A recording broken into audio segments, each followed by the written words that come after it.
Baik, bismillahirrahmanirrahim. Assalamualaikum warahmatullahi wabarakatuh. Subhanallah, walhamdulillah, wa la ilaha illallah akbar. Allahumma sholli ala Muhammad wa ala alihi wa sahbihi ajma'in. Yang terhormat, Ibu Hajah Dr. Sumartini MP selaku dosen pengampu, dan yang terhormat teman-teman yang saya cintai dan saya banggakan. Puji syukur pada hari ini kita masih diberikan kesehatan untuk bisa berkumpul melalui tatap muka untuk melaksanakan seminar pendidikan ekonomi pada hari ini, yaitu hari Kamis, tanggal 21 April 2022. Pada hari ini, kesempatan kali ini kita akan menyaksikan penampilan dari Aurelia Berliana dengan judul proposal, yaitu pengaruh pembelajaran daring dan intensitas penggunaan media sosial terhadap hasil belajar siswa pada mata pelajaran ekonomi. Dilanjut sesi tanya jawab, dan sesi 2 akan dilanjutkan oleh Sekar Lestari Putri dengan judul pengaruh efikasi diri dan lingkungan belajar terhadap hasil belajar siswa pada mata pelajaran ekonomi. Untuk mengefektifkan waktu, mari kita lanjut kepada sesi pertama, yaitu penampil yang akan disampaikan oleh saudari Aurelia Berliana dengan judul pengaruh pembelajaran daring dan intensitas penggunaan media sosial terhadap hasil belajar siswa pada mata pelajaran ekonomi. Kepadanya kami persilahkan.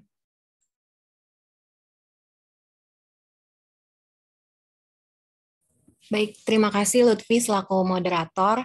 Assalamualaikum warahmatullahi wabarakatuh. Selamat sore Ibu Sumartini dan teman-teman semuanya. Di sini saya Aurelia Berliana dengan NIM 1905508 akan mempresentasikan seminar saya yang berjudul Pengaruh Pembelajaran Daring dan Intensitas Penggunaan Media Sosial terhadap Hasil Belajar Siswa pada Mata Pelajaran Ekonomi. Yang pertama adalah latar belakang. Seperti yang kita tahu, penyakit COVID-19 di Indonesia pada tahun 2020 dampaknya merambah ke berbagai sektor, salah satunya sektor pendidikan. Pemerintah pusat dan daerah memberikan kebijakan untuk meliburkan seluruh lembaga pendidikan. Selanjutnya, pihak Kementerian Pendidikan dan Kebudayaan pemerintah telah melarang perguruan tinggi untuk melaksanakan perkuliahan tatap muka. Berdasarkan surat edaran Mendikbud nomor 4 tahun 2020 tentang pelaksanaan pendidikan selama pandemi COVID-19, menyatakan bahwa proses belajar mengajar dilakukan dari rumah melalui pembelajaran daring. Perlu menjadi catatan bahwa perubahan sistem pendidikan ini terjadi secara mendadak. Sistem pendidikan reguler yang sebelumnya sudah berjalan selama bertahun-tahun, bahkan mungkin ratusan tahun, harus berubah secara signifikan. Nah, dengan adanya perubahan yang signifikan ini, muncullah kesulitan-kesulitan dalam proses pembelajaran daring yang akhirnya mengakibatkan munculnya learning loss. Di sini ada tabel yang menunjukkan learning loss dalam pembelajaran daring di masa pandemi COVID-19. Dengan terjadinya learning loss ini pastinya berdampak pada menurunnya motivasi belajar siswa dan hasil belajar siswa pun relatif menurun. Selain itu, dengan dilaksanakan pembelajaran daring, pastinya diikuti dengan naiknya pemakaian internet, karena internet merupakan akses utama seorang siswa untuk mengenyam pendidikan. Dengan naiknya pemakaian internet ini, juga diikuti dengan meningkatnya intensitas penggunaan media sosial di kalangan pelajar, terutama tingkat SMA. Seperti yang kita tahu ya, siapa gitu siswa SMA yang nggak punya media sosial sekarang ini. Sebagian besar orang atau siswa pasti punya media sosial, apalagi aplikasi TikTok yang meningkat banget selama pandemi ini. Nah, penggunaan media sosial ini membawa dampak positif dan negatif bagi siswa. Dalam hal negatif tercermin dari sikap para pelajar yang selalu asik dengan smartphone-nya masing-masing gitu ya. Terkadang di dalam kelas pada saat proses pembelajaran berlangsung, seringkali siswa maupun siswi juga mengakses media sosialnya. Terlebih, sebagian banyak sekolah menetapkan peraturan yang tidak mengizinkan siswanya untuk membawa smartphone. Namun, walaupun udah ada peraturan kayak gitu, nggak jarang dari siswa yang tetap membawa smartphone-nya secara sembunyi-sembunyi. Nah, banyak para siswa mengakui bahwa mereka nggak hanya mengakses media sosial ketika jam istirahat, tetapi juga ketika proses belajar mengajar berlangsung. Terutama, apalagi kalau pembelajaran daring kayak gini, mengakses media sosial tuh jadi setiap saat gitu bagi para siswa. Oleh karena itu, saya tertarik untuk meneliti pengaruh pembelajaran daring dan intensitas penggunaan media sosial terhadap hasil belajar siswa pada mata pelajaran ekonomi. Selanjutnya ada rumusan masalah. Yang pertama, bagaimana gambaran umum pembelajaran daring, intensitas penggunaan media sosial, dan hasil belajar siswa. Rumusan masalah yang kedua, apakah terdapat pengaruh antara pembelajaran daring dan intensitas penggunaan media sosial terhadap hasil belajar siswa pada mata pelajaran ekonomi. Selanjutnya ada tujuan penelitian. Yang pertama, untuk mengetahui gambaran umum pembelajaran daring, intensitas penggunaan media sosial, dan hasil belajar siswa pada mata pelajaran ekonomi.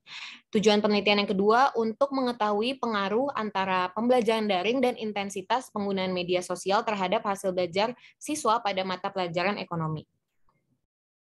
Selanjutnya ada kegunaan penelitian, kegunaan teoritisnya. Yang pertama, hasil penelitian ini diharapkan mampu menjadi salah satu referensi untuk penelitian serupa selanjutnya. Yang kedua, mampu menambah wawasan dan pengetahuan dalam bidang pendidikan. Kalau kegunaan praktisnya, yang pertama bagi penulis, penelitian ini berguna dalam menambah wawasan dalam ilmu pengetahuan, khususnya mengenai pengaruh antara pembelajaran daring dan intensitas penggunaan media sosial terhadap hasil belajar siswa pada mata pelajaran ekonomi. Dan kegunaan bagi pembaca itu penelitian ini mampu memberi manfaat sebagai media informasi terkait konsep keilmuan tentang pengaruh antara pembelajaran daring dan intensitas penggunaan media sosial terhadap hasil belajar siswa. Selanjutnya ada kerangka teoritis. Yang pertama, hasil belajar. Menurut Dimyati dan Mujiono, hasil belajar merupakan hasil dari suatu interaksi, tindak belajar, dan tindak mengajar. Yang kedua, pembelajaran daring. Menurut Prawiyogi, pembelajaran daring pada hakikatnya merupakan suatu pembelajaran yang menggunakan pemanfaatan teknologi informasi dan komunikasi untuk menyalurkan kegiatan pembelajaran antara pendidik dan peserta didik. Yang selanjutnya ada intensitas penggunaan media sosial. Intensitas penggunaan media sosial adalah seberapa sering atau tingkatan waktu penggunaan dalam satuan jam, baik durasi maupun frekuensinya, dalam mengakses konten-konten yang ada pada layanan komunitas virtual berbasis website ataupun aplikasi di smartphone. Selanjutnya ini penelitian terdahulu. Yang pertama ada jurnal yang ditulis oleh Yusneli Syafari dan Maria Montessori. Hasil temuannya pada penelitian ini ditemukan bahwa pembelajaran daring memiliki pengaruh signifikan terhadap motivasi belajar siswa dan juga memiliki pengaruh signifikan terhadap hasil belajar. Dan yang lainnya bisa dibaca sendiri. Selanjutnya ada kerangka pemikiran dan hipotesis. Di depan ini di PPT sudah terlihat gambar kerangka pemikirannya. Jadi hipotesisnya itu yang pertama, terdapat pengaruh pembelajaran daring terhadap hasil belajar ekonomi siswa, dan hipotesis yang kedua, terdapat pengaruh intensitas penggunaan media sosial terhadap hasil belajar ekonomi siswa. Metode penelitiannya ini menggunakan pendekatan kuantitatif, metode korelasional. Objek penelitiannya itu hasil belajar sebagai variabel Y, dan pembelajaran daring dan intensitas penggunaan media sosial sebagai variabel X. Subjek penelitiannya itu siswa kelas 11 SMA Negeri Jakarta Pusat. Sampel penelitiannya itu diambil secara teknik random sampling. Populasinya siswa kelas 11 SMA Negeri di Jakarta Pusat. Teknik dan analisisnya itu yang pertama angket atau kuesioner, yang kedua dokumentasi, selanjutnya pengujian instrumen itu yang pertama uji validitas dan uji reliabilitas, dan di sini ada tabel skala Likert-nya untuk instrumen penelitian. Selanjutnya teknik analisis data, yang pertama statistika deskriptif, yang kedua uji regresi linear berganda dengan variabel moderator. Uji asumsi klasik, yang pertama uji normalitas, yang kedua uji multikolinearitas. Kemudian ada pengujian hipotesis, yang pertama uji T, kedua uji F, dilanjutkan dengan uji koefisien determinasi dalam kurung R pangkat 2. Sekian presentasi yang bisa saya paparkan. Terima kasih. Ya, baik. Terima kasih kepada Saudari Aurelia yang telah memaparkan hasil dari makalahnya. Untuk selanjutnya, mari kita lanjutkan kepada sesi tanya-jawab. Mangga kepada pembahas Rafliandi, Fahrani, atau yang lainnya untuk bertanya, dipersilahkan. Baik, terima kasih kepada moderator. Saya izin bertanya. Pada penelitian terdahulu yang dicantumkan pada proposal, baik variabel pembelajaran daring dan intensitas penggunaan media sosial memiliki hasil berpengaruh terhadap hasil belajar siswa. Nah, kenapa Aurel memilih untuk memakai variabel tersebut? Dan apa perbedaan penelitian Aurel dengan penelitian lain? Kemudian untuk tempat penelitiannya yaitu SMA di Jakarta Pusat. Nah, kenapa Aurel memilih daerah tersebut untuk penelitian? Terima kasih. Ya, baik. Terima kasih atas pertanyaannya. Mungkin untuk memudahkan Aurelia dalam menjawab, bisa dituliskan kembali ya di kolom chat. Untuk Aurelia sendiri, apakah ditampung terlebih dahulu atau bagaimana? Atau langsung dijawab? Boleh langsung dijawab, Lutfi. Ya, mangga. Oke, terima kasih Fahrani untuk pertanyaannya. Tadi untuk variabelnya ya, kalau untuk variabel pembelajaran daring, emang rata-rata hasilnya itu berpengaruh positif di penelitian sebelumnya. Artinya semakin baik pembelajaran daring yang diberikan oleh guru, maka semakin tinggi hasil belajar siswa. Tapi kenapa saya tetap pilih variabel pembelajaran daring? Karena banyak penelitian yang menunjukkan kalau hasil belajar siswa itu menurun selama pandemi. Bahkan nggak hanya hasil belajar yang turun, motivasi belajar juga turun, terus konsentrasi belajar juga turun gitu selama masa pandemi. Jadi itu kenapa saya pilih variabel pembelajaran daring. Nah, kalau untuk variabel intensitas penggunaan media sosial, dari penelitian terdahulu emang banyak yang hasilnya berpengaruh positif. Tapi ada juga yang berpengaruh negatif gitu terhadap hasil belajar siswa. Jadi masih terdapat perbedaan atau research gap-nya, jadi saya pilih variabel intensitas penggunaan media sosial. Nah, untuk pertanyaan yang kedua, perbedaan penelitian saya dengan penelitian yang lain, itu kalau dari jurnal-jurnal atau penelitian-penelitian sebelumnya, jarang gitu ya, atau bahkan saya belum ketemu, di mana variabel pembelajaran daring sama intensitas penggunaan media sosial itu digabung jadi satu. Karena rata-rata yang saya ketemu tuh penelitian lain menggunakan variabelnya tuh masing-masing atau digabung dengan variabel lain. Jadi belum ada yang digabung dua ini. Jadi itu perbedaannya. Nah, untuk pertanyaan yang ketiga, kenapa saya pilih tempat penelitian di SMA Negeri Jakarta Pusat? Karena saya tinggal di Jakarta dan rencana juga mau pakai sampel penelitiannya tuh di SMA saya yang dulu, jadi biar lebih mempermudah gitu. Sekian. Ya, baik. Bagaimana dari Fahrani? Apakah ada tambahan, tanggapan, ataupun lainnya? Sudah dari saya, Lutfi. Ya, baik. Terima kasih. Dari audiens lain, apabila ada yang ingin ditanyakan, mangga dipersilahkan. Izin bertanya, moderator.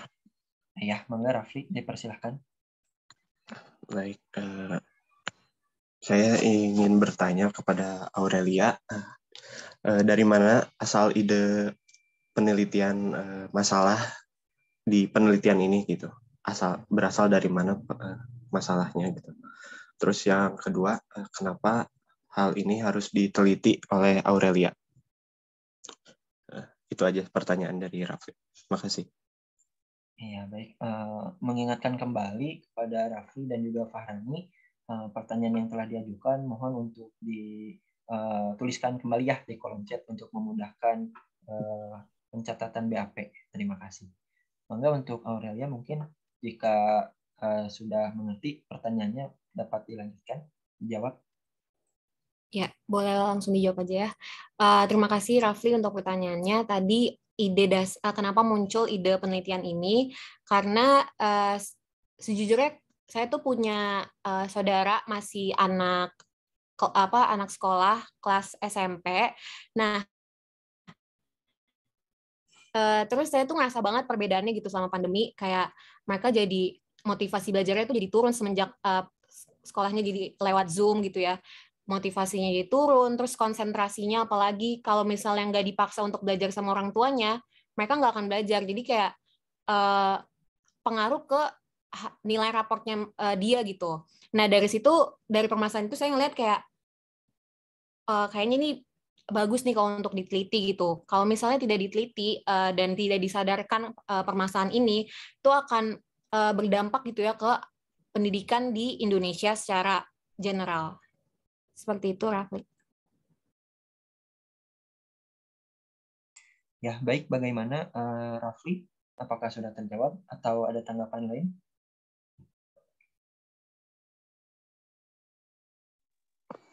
Sudah cukup terjawab. Makasih.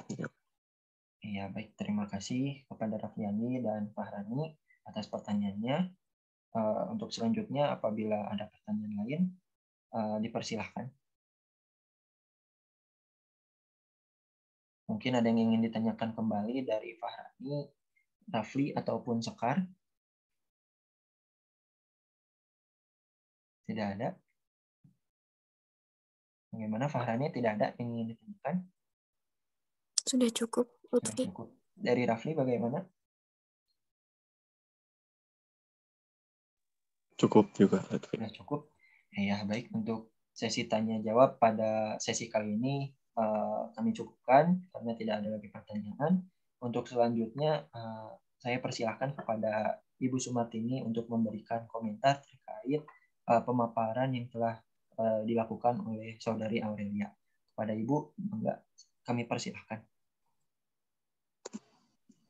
Ya, terima kasih. Assalamualaikum warahmatullahi wabarakatuh. Kalau bagi Ibu nggak asing ya, nggak aneh karena udah banyak sekali judul yang seperti ini. Udah banyak sekali ini yang dibimbing saya juga kemarin benar-benar kasih diri itu banyak sekali. Jadi ya udahlah lanjutkan.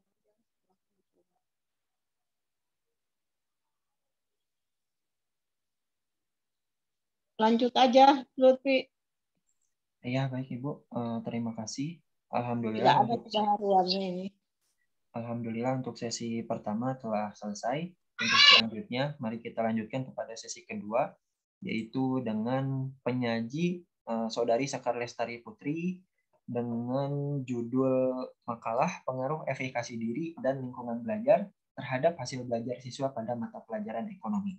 Kepadanya kami persilahkan. Ya, mau minta tolong Rafli untuk share screen. Sekar, mohon maaf, suaranya kurang kencang. Halo, jelas suaranya? Iya, sudah. Oke. Ya, bismillahirrahmanirrahim. Assalamualaikum warahmatullahi wabarakatuh. Selamat sore, Ibu Sumartini dan teman-teman. Perkenalkan, nama saya Sekar Lestari Putri dengan NIM 1904226. Saya akan mempresentasikan mengenai pengaruh efikasi diri dan lingkungan belajar terhadap hasil belajar siswa pada mata pelajaran ekonomi. Selanjutnya.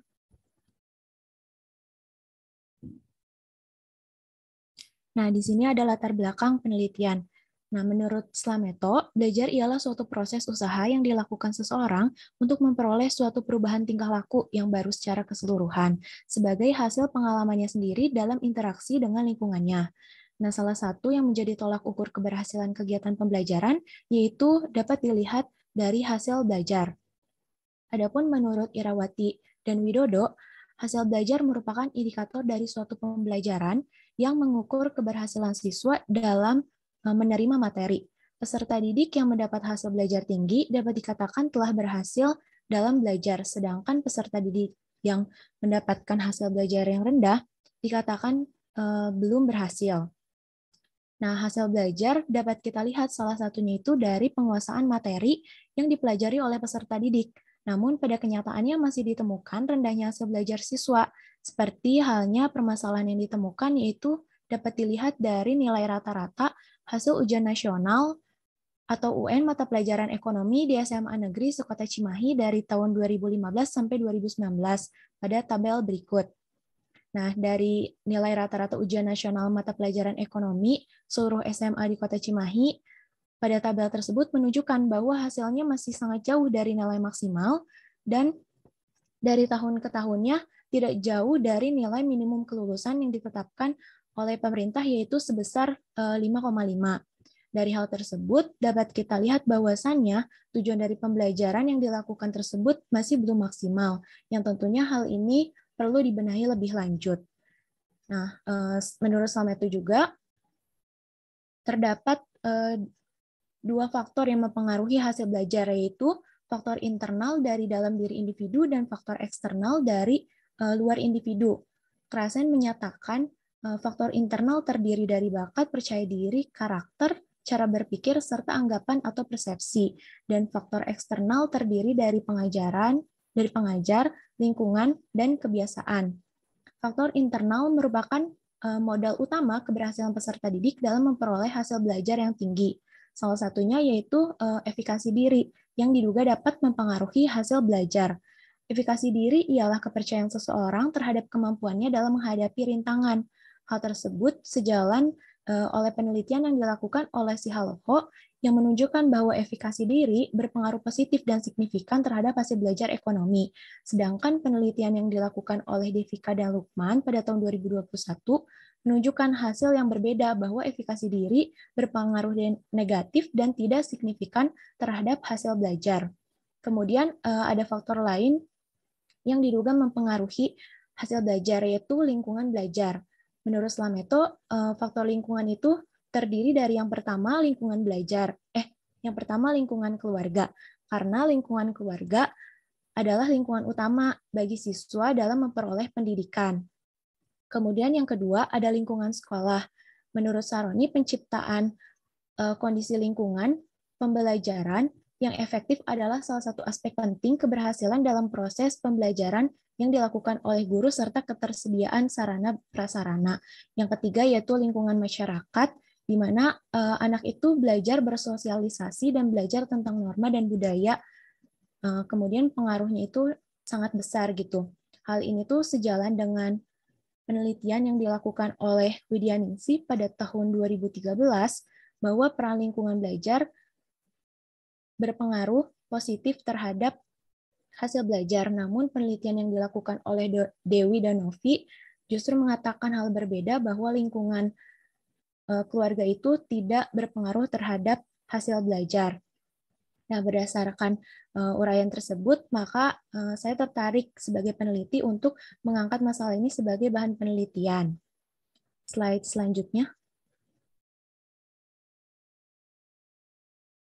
Nah, adapun rumusan masalahnya, yang pertama, bagaimana pengaruh efikasi diri dan lingkungan belajar terhadap hasil belajar siswa pada mata pelajaran ekonomi. Yang kedua, bagaimana pengaruh efikasi diri terhadap hasil belajar siswa pada mata pelajaran ekonomi. Dan rumusan masalah yang ketiga, bagaimana pengaruh lingkungan belajar terhadap hasil belajar siswa pada mata pelajaran ekonomi. Selanjutnya.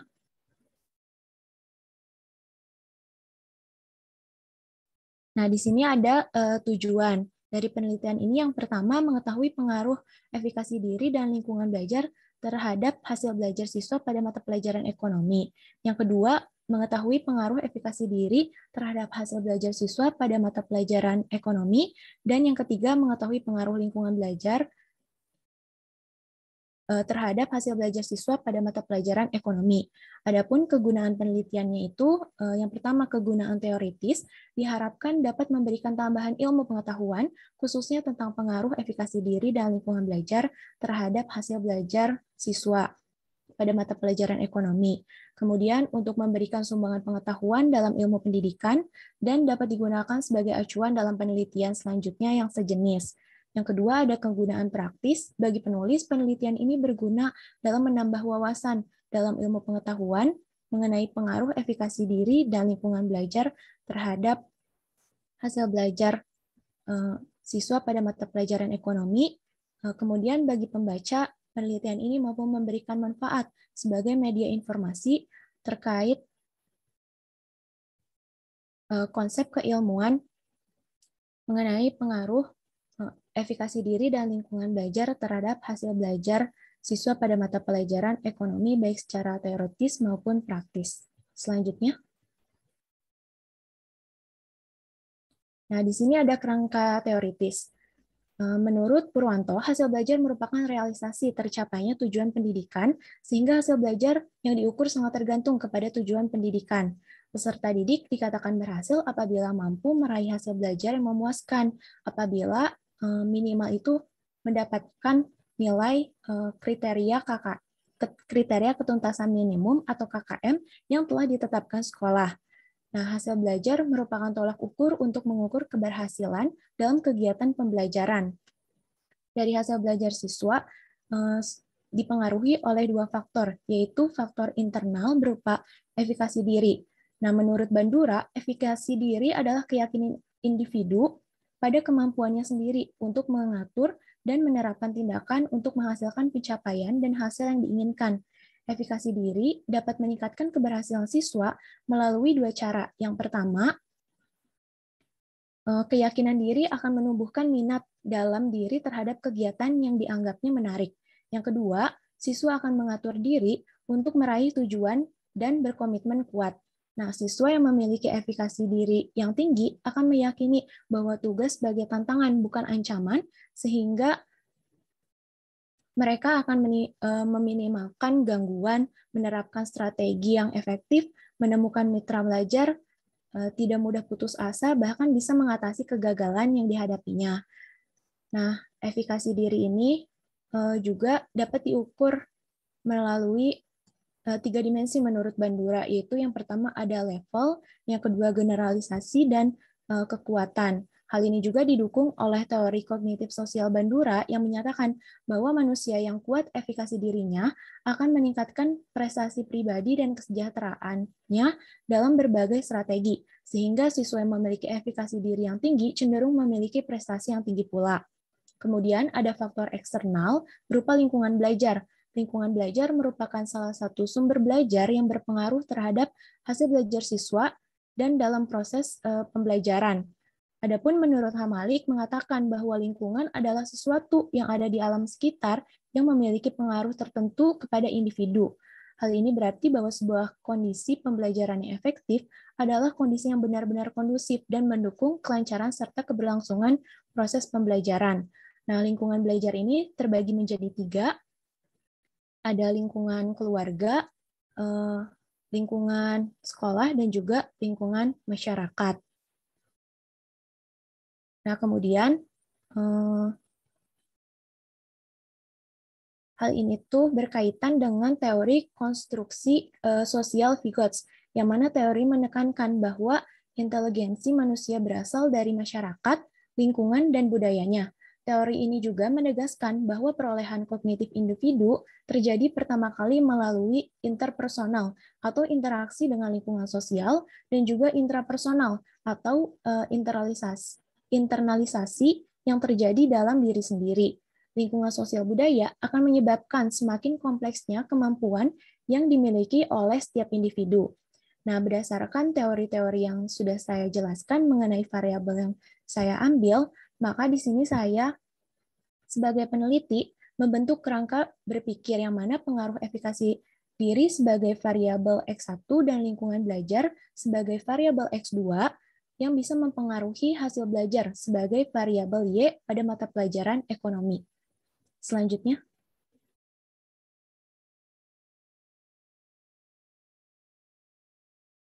Nah, di sini ada beberapa penelitian terdahulu yang berkaitan dengan variabel efikasi diri, yang mana hasil atau temuannya itu ada yang mengatakan bahwa efikasi diri itu berpengaruh terhadap hasil belajar, dan ada juga yang mengatakan bahwa efikasi diri itu tidak berpengaruh terhadap hasil belajar. Selanjutnya.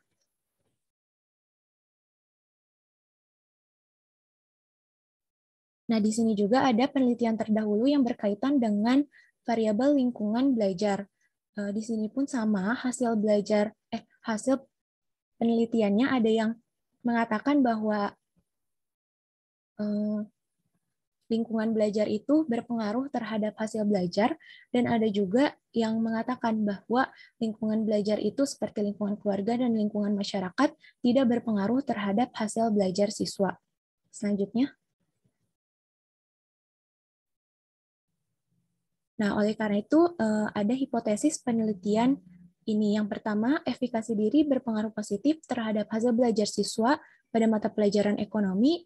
Hipotesis yang kedua, lingkungan belajar berpengaruh positif terhadap hasil belajar siswa pada mata pelajaran ekonomi. Dan yang hipotesis ketiga, efikasi diri dan lingkungan belajar secara simultan berpengaruh positif terhadap hasil belajar siswa pada mata pelajaran ekonomi. Selanjutnya. Nah, ada metode penelitian. Penelitian ini menggunakan penelitian kuantitatif. Metode penelitian yang digunakan dalam penelitian ini ialah survei explanatory, yang mana menurut Singarimbun dan Effendi, survei explanatory adalah penelitian yang mengambil sampel dari suatu populasi dan menggunakan kuesioner sebagai alat pengumpul data dengan tujuan untuk menjelaskan atau menguji hubungan antar variabel yang diteliti. Adapun objek dari penelitian ini, hasil belajar merupakan variabel dependen dan efikasi diri dan lingkungan belajar ini merupakan variabel independen. Subjek dari penelitian ini ialah siswa kelas 11 IPS jurusan IPS SMA Negeri di Kota Cimahi. Selanjutnya.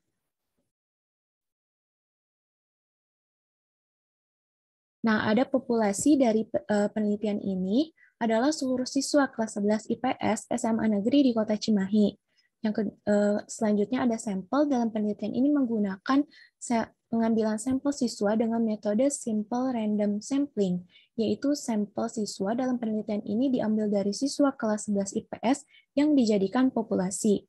Kemudian ada teknik dan alat pengumpulan datanya menggunakan kuesioner, yaitu angket dalam penelitian ini berupa pertanyaan-pertanyaan dari variabel efikasi diri dan lingkungan belajar. Yang kedua ada dokumentasi, yaitu data yang diperoleh melalui dokumentasi adalah data terkait dengan variabel terikat atau Y, yaitu hasil belajar siswa berupa hasil ujian akhir semester atau UAS pada mata pelajaran ekonomi. Adapun instrumen penelitiannya yaitu kuesioner atau angket. Selanjutnya. Nah, pengujian instrumen penelitian ini menggunakan skala Likert gitu ya. Menurut Sugiono, skala Likert digunakan untuk mengukur sikap, pendapat, dan persepsi seseorang atau sekelompok orang tentang fenomena sosial. Fenomena sosial ini telah ditetapkan secara spesifik oleh peneliti dan selanjutnya disebut sebagai variabel penelitian. Adapun skala pengukurannya itu sangat setuju, setuju, kurang setuju, tidak setuju, dan sangat tidak setuju gitu ya. Dan ada teknik analisis datanya, yaitu jenis data yang terkumpul dalam penelitian ini adalah data ordinal berupa hasil pengisian kuesioner siswa mengenai efikasi diri dan lingkungan belajar, dan data intervalnya berupa nilai ujian akhir semester siswa kelas 11 IPS mata pelajaran ekonomi. Kemudian nantinya data ordinal tersebut akan ditransformasikan menjadi data interval. Selanjutnya.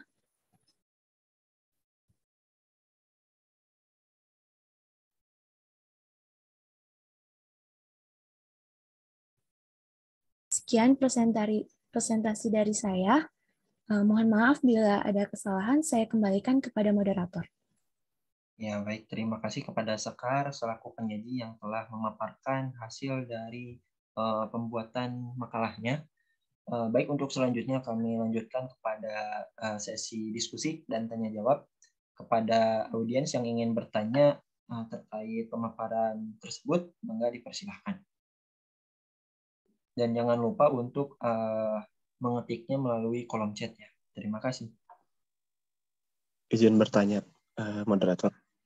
Ya, baik Rafli, silahkan. Saya bertanya kepada Sekar, kenapa memilih judul penelitian proposal seperti yang sudah disebutkan tadi. Kemudian yang kedua, apa manfaat dari penelitian yang akan dilakukan ini? Sekian dari saya pertanyaannya. Terima kasih. Iya, baik. Kepada Sekar, apa perlu untuk ditampung atau langsung dijawab saja? Langsung dijawab aja, Lutfi. Iya, baik, mangga. Untuk Rafli, jangan lupa untuk diketik ya di kolom komentar. Mangga, Sekar. Oke, jadi terima kasih ya Rafli untuk pertanyaannya. Jadi pertanyaan Rafli yang pertama itu, kenapa saya memilih variabel efikasi diri dan lingkungan belajar gitu ya untuk penelitian. Nah, efikasi diri ini merupakan faktor internal gitu yang mempengaruhi hasil belajar, yang mana faktor internal ini merupakan modal utama. Nah, sebagaimana yang telah saya sebutkan tadi, bahwa efikasi diri merupakan kepercayaan seorang siswa terhadap kemampuannya untuk menghadapi rintangan. Nah, saya itu berpikir efikasi diri ini tuh merupakan hal yang penting gitu untuk diteliti, karena ini tuh akan berpengaruh kepada hasil belajar siswa gitu ya, yang mana jika efikasi diri siswa yang rendah, tentu saja akan berpengaruh pada rendahnya hasil belajar siswa gitu, karena tidak memiliki kepercayaan untuk mengerjakan tugas-tugas gitu, jadi akan berdampak pada seringnya mencontek, tidak percaya diri gitu akan kemampuannya. Nah, kemudian untuk variabel lingkungan belajar itu terdiri dari lingkungan keluarga, sekolah, dan lingkungan masyarakat, yang mana kita itu hidup tidak sendiri gitu ya, pasti berkaitan dengan orang lain gitu. Nah, ini pun memiliki pengaruh gitu terhadap hasil belajar, sebagaimana yang tadi dikatakan oleh teori kognitif sosial Vygotsky. Lingkungan ini berpengaruh gitu terhadap hasil belajar.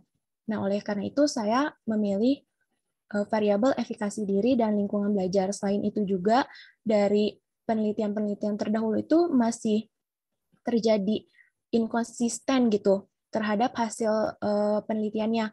Ada yang mengatakan berpengaruh dan ada juga yang mengatakan tidak berpengaruh gitu, masih terjadi gap penelitiannya.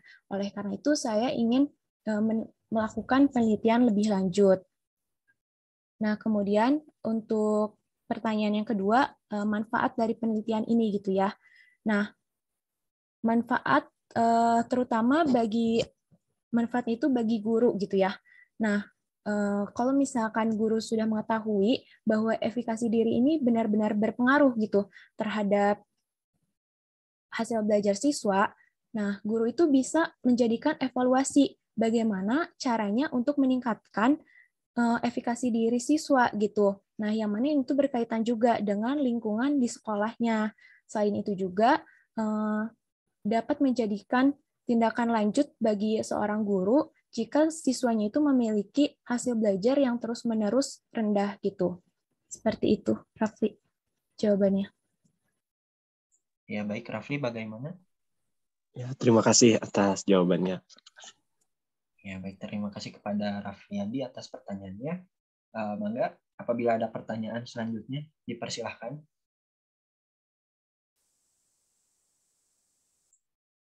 Barangkali dari Farik, Fahrani, Irfan, Zahwa, maupun Aurelia, ada yang ingin ditanyakan, mangga dipersilahkan.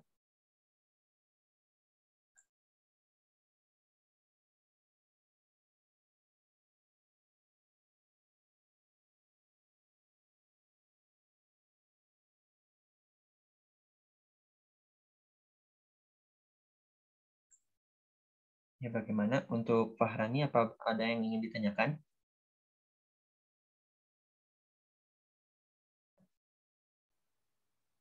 Tidak ada, Lutfi. Tidak ada. Dari Aurelia bagaimana? Ada yang ingin ditanyakan? Nggak ada, Lutfi, udah cukup. Ya, dari Farik sendiri bagaimana, Farik? Belum ada. Belum ada ya. Untuk Zahwa dan Irfan mungkin ada yang ingin ditanyakan? Belum ada sih. Belum ada. Ya, baik. Jika tidak ada pertanyaan, mungkin kita langsung kepada sesi berikutnya, yaitu komentar dari Ibu Dr. Sumartini. Mangga kepada Ibu, kami persilahkan. Ya kalian mah ya udah dijatah penyangga satu orang tuh satu orang we, yang lainnya mah bisu gitu. Jadi nggak dapat nilai apa-apa ya, yang lain itu hanya nilai presentasi juga seperti itu gitu. Tadi saya salah komentar ya, yang Aurea yang pertama. Ini yang kedua yang sudah waduh banjir ya, yang namanya judul seperti ini gitu ya.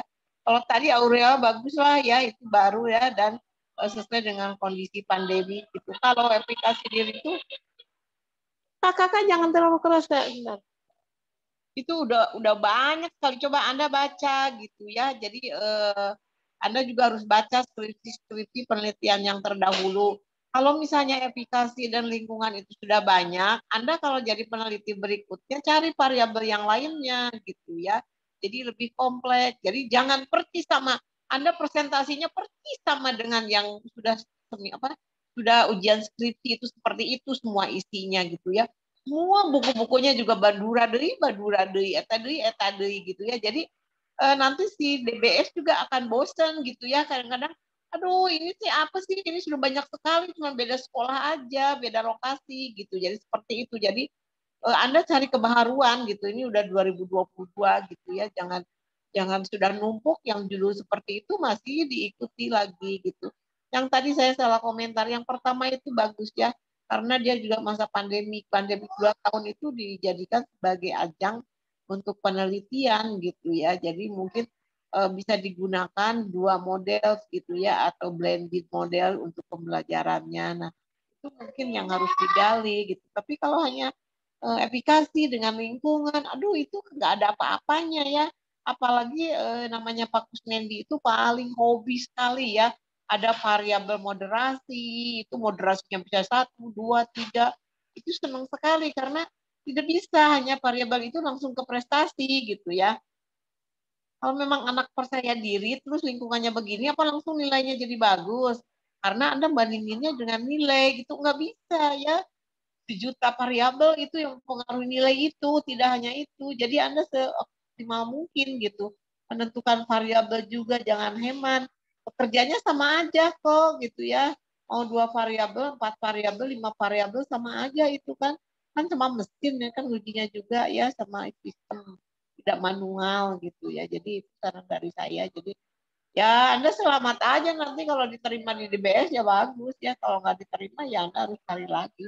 Karena tidak sedikit yang harus diulangi gitu ya. Itu ya jadi saran saya aja. Terima kasih moderator sudah membantu dalam penyelenggaraan seminar ini. Dan saya tanya masih ada gitu untuk minggu berikutnya. Untuk dengan Bu Sumartini masih ada Bu minggu depan terakhir Bu minggu kemarin. Masih ada minggu depan. Ya, Terus lebaran ada, nanti tanggal 28 mang tanggal 2 lebaran. Saya juga ini coba cari hari lain lah, jangan hari Kamis ya. boleh. Saya kosong kok Senin siang, Selasa itu saya bisa gitu ya, nggak usah hari Kamis gitu, udah mepet itu ya. Hari Kamis, Jumat, Sabtu itu kan udah kalian juga udah ngurus yang lain, apalagi berumah tangga udah ngurusannya bisa dapur gitu buat lebaran gitu ya. Coba lagi cari waktunya yang hari lain kecuali hari itu aja dari saya ya. Terima kasih Lutfi.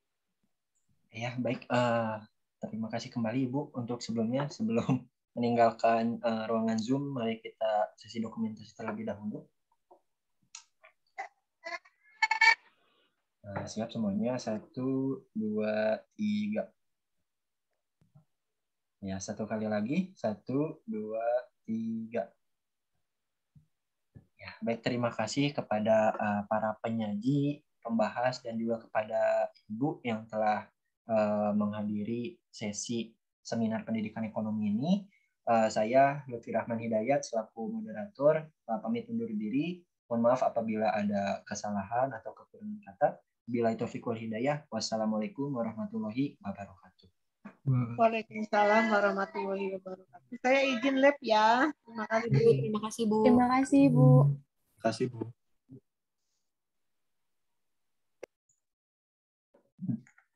Record nanti.